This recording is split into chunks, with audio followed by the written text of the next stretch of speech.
नमस्ते दोस्तों। तो आज हम बात करेंगे भीमा शंकर ज्योतिर्लिंग के बारे में। जैसे कि आपको पता है कि भगवान शिव की भक्ति का श्रावण महीना शुरू हो गया है, तो भगवान शिव के इस खास पर्व पर आज मैं आपको 12 ज्योतिर्लिंग में से महत्वपूर्ण ज्योतिर्लिंग भीमा शंकर के बारे में बताने जा रही हूँ। तो चलिए शुरुआत करते हैं। अगर आपको भी पुणे से भीमा शंकर ज्योतिर्लिंग के दर्शन के लिए जाना है तो या तो आप खुद के व्हीकल से जा सकते हैं या फिर आप 4 व्हीलर रेंट पे ले सकते हैं, और तीसरा ऑप्शन है कि आप बस से जा सकते हैं। तो अगर आपको बस से जाना है तो आप शिवाजी नगर बस स्टॉप पे आ जाइए और यहाँ से आप बस कर सकते हैं। ये जो सामने आप देख पा रहे हैं, ये यहाँ पर टिकट काउंटर है जहाँ से आप भीमा शंकर ज्योतिर्लिंग के लिए बुकिंग करवा सकते हैं। यहाँ पर फीमेल के लिए टिकट प्राइस 90 रुपीज़ है और मेल के लिए 180 रुपीज़ है। अगर आपको भीमा शंकर से रिटर्न पुणे की तरफ आना है तो आपको लास्ट बस भीमा शंकर से 6 बजे मिलेगी। पुणे से लगभग 110 किलोमीटर सह्याद्री पर्वत पर स्थित भीमा शंकर मंदिर भीमा नदी के किनारे पर स्थित है। इसकी हिस्ट्री की बात करें तो हिंदू धर्म के पौराणिक ग्रंथ शिव पुराण में लंका के राजा रावण के भाई कुंभकर्ण के बेटे के अत्याचारों की ये कहानी है। कुंभकर्ण के पुत्र भीमा का जन्म अपने पिता की मृत्यु के बाद हुआ था। बचपन में उसे इस बात का आभास नहीं था कि भगवान श्री राम ने उसके पिता का वध किया है।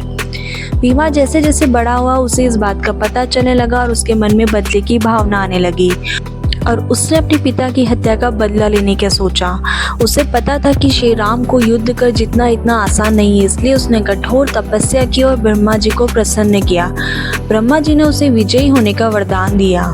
इसके बाद भीमा ने अपनी असुर शक्ति का इस्तेमाल करके लोगों को नुकसान पहुंचाना शुरू किया। उसके अत्याचार से सिर्फ मानव ही नहीं, देवता गण भी परेशान हो चुके थे। बाद में देवताओं ने भगवान शिव से मदद की गुहार की।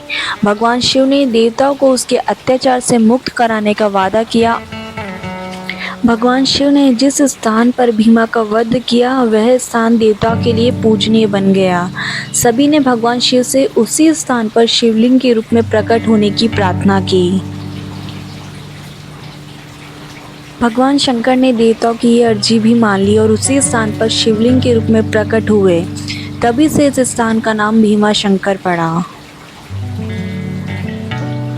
हरियाली से भरे ये रास्ते और खूबसूरत पहाड़ियों के सौंदर्य को देखते हुए आपको पता ही नहीं चलेगा कि कब आप भीमा शंकर आ गए हैं।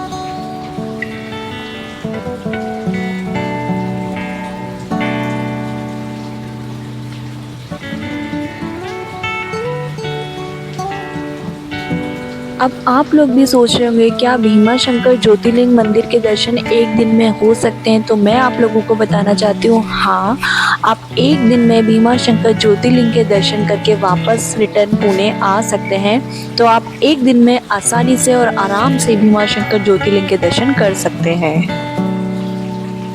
आप भी अगर भीमा शंकर ज्योतिर्लिंग रेनी सीजन में जा रहे हैं तो अपने साथ में अम्ब्रेला और रेनकोट ज़रूर रखें। वैसे भीमा शंकर ज्योतिर्लिंग के दर्शन करने के लिए सही समय अक्टूबर से फरवरी के बीच में होता है, लेकिन ये अपनी अपनी आस्था है। आप जिस समय जाना चाहें उस टाइम जा सकते हैं। वैसे एक बात का ध्यान ज़रूर रखें, यहाँ पर सावन के महीने में महाशिवरात्रि में और दशहरे को छोड़कर बाकी समय पर आप भीमा शंकर की यात्रा का प्लान कर सकते हैं, क्योंकि इन तीनों समय पर आपको यहाँ पे बहुत ज़्यादा भीड़ देखने को मिलेगी। अगर आप यहाँ पर ऑफ सीज़न में जाते हैं तो आपको दर्शन के लिए 1 घंटे से भी कम समय लगेगा। वहीं अगर आप पीक सीज़न में जाते हैं तो आपको यहाँ 2.5 से 3 घंटे लग सकते हैं। मंदिर सुबह 4:30 बजे खुल जाता है और पहली आरती सुबह 5:30 बजे होती है। वहाँ पर आपको मूल शिवलिंग के दर्शन होंगे।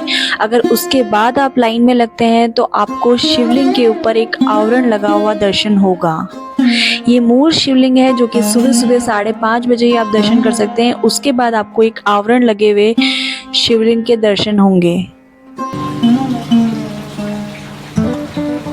होपफुली आप लोगों को मेरा ये वीडियो पसंद आया होगा। इसकी इन्फॉर्मेशन अगर अच्छी लगी है तो जल्दी से जाइए और मेरे चैनल को सब्सक्राइब करिए। And thank you so much for watching this video.